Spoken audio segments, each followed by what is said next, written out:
यूं तो कई देशों में आपको मिनी इंडिया कहलाने वाली जगहें मिलेंगी, लेकिन अमेरिका की मिडिलसेक्स काउंटी की बात ही अलग है। यहाँ भारतीय समुदाय का मन बसता है, क्योंकि यहाँ के मार्केट में आपको खाने के लिए अलग अलग स्वाद के गोलगप्पे मिलेंगे और मोदी वड़ा पाव भी। चारों ओर भारतीय नामों वाली दुकानें और हिंदुस्तानी चेहरों को देखकर आप थोड़ी देर के लिए भूल सकते हैं कि आप अमेरिका में हैं। हालांकि यहाँ आपको भारत के ही कुछ हिस्सों की तरह सड़क पर गुटखे के पैकेट भी पड़े मिल जाते हैं। जाहिर है यहाँ पैकेट हैं तो गुटखे और पान की पीक भी होगी। अमेरिका में रहने वाले ज़्यादातर भारतीय मूल के लोग कमला हैरिस और उनकी डेमोक्रेटिक पार्टी की ओर ही झुकाव रखते हैं, लेकिन सभी भारतीय ऐसा नहीं करते। बिजनेस करने वाले कुछ भारतीयों से आपको ट्रंप के ज़्यादा बिजनेस फ्रेंडली होने की बात भी सुनने को मिलेगी। इसलिए वो अब की बार राष्ट्रपति पद के लिए ट्रंप का समर्थन कर रहे हैं और खुलकर इस समर्थन को जाहिर भी कर रहे हैं।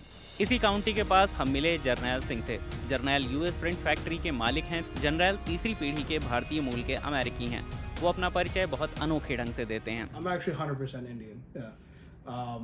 But yeah, I'm an Indian, born and raised over here, so it's a little bit of I don't know, what do you call them, A B C D, like American born, confused desi.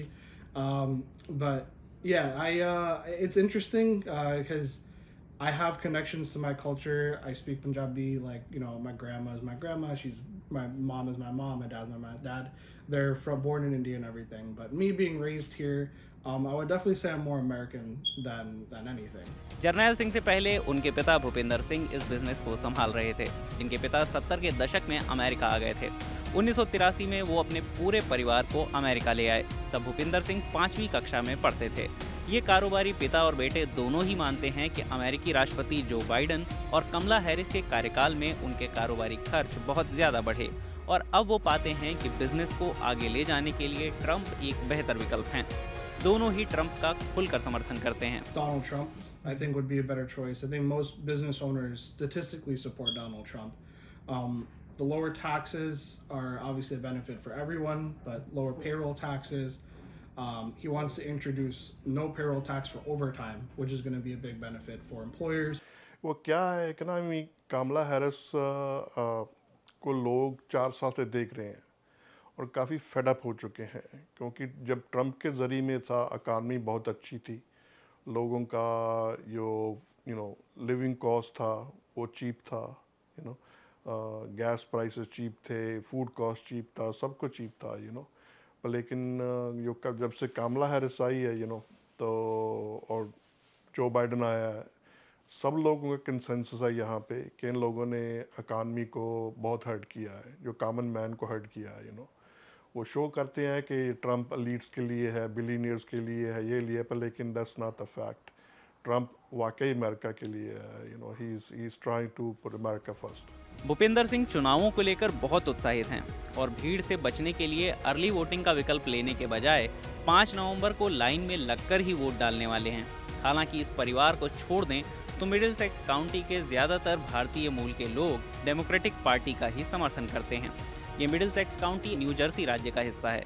New Jersey और इसके बगल का राज्य New York दोनों ही swing state नहीं हैं। इन जगहों पर लंबे समय से डेमोक्रेटिक उम्मीदवार ही जीतते आ रहे हैं। न्यूयॉर्क में जीत हासिल करने वाले आखिरी रिपब्लिकन उम्मीदवार रोनाल्ड रीगन थे, जो 1984 में राष्ट्रपति बने थे। न्यू जर्सी जीतने वाले आखिरी रिपब्लिकन उम्मीदवार जॉर्ज H.W. बुश थे, जिन्हें सीनियर बुश भी कहा जाता है। पिछली बार भी बाइडन ने ट्रंप को यहाँ बड़े अंतर से हराया था। भारतीय मूल के करीब 54 लाख लोग अमेरिका में रहते हैं। इनमें से ज़्यादातर कमला हैरिस की डेमोक्रेटिक पार्टी की ओर ही झुकाव रखते हैं। कई लोगों ने अपने घरों के बाहर हैरिस के समर्थन में तख्तियां भी लगा रखी हैं।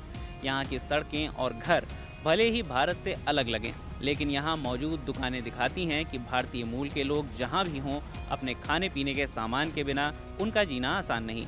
फिर मिडिलसेक्स में आपको वो भी मिल जाएगा जो आपको शायद अपने आसपास के किराना की दुकान में भी ना मिले। फिर दीपावली के दौरान लोग सोने चांदी के गहने खरीदने भी निकले हुए हैं। इसके लिए भी उनके पास कम विकल्प नहीं हैं। ऐसी ही एक ज्वेलरी शॉप के मालिक से हमने कारोबार और खरीदारों के बारे में पूछा। मेरा नाम साहिल भल्ला है। जब मैं 12 साल का था तब मैं यहाँ पे आया एंड यहाँ पे फिर मैंने शुरू किया जब मैं 15 साल का था, हाई स्कूल में। वायर पुल करना गोल्ड की रिंग्स बनानी, फिर बैंगल कटिंग सीखी मैंने, सब मेरे डैड ने मेरे को धीरे धीरे करके सिखाया। फिर उस टाइम पे वो कस्टम डिज़ाइंस बहुत ज़्यादा कर रहे थे और उनके बाद मैंने बेसिकली टेक ओवर किया।